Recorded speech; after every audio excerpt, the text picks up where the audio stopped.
Well, hi, I'm Cody Sandall, pastor at First Presbyterian Church of Littleton.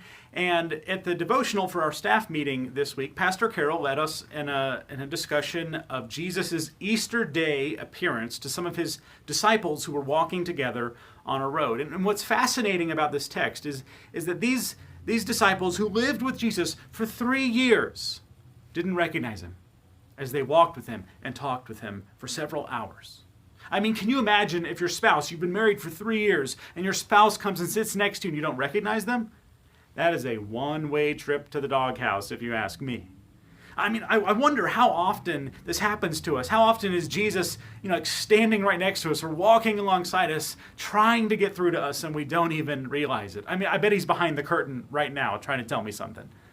And this Sunday, we're going to look at meditation, how we prepare ourselves to try to hear what Jesus is trying to say to us, and then how we put it into practice in our lives.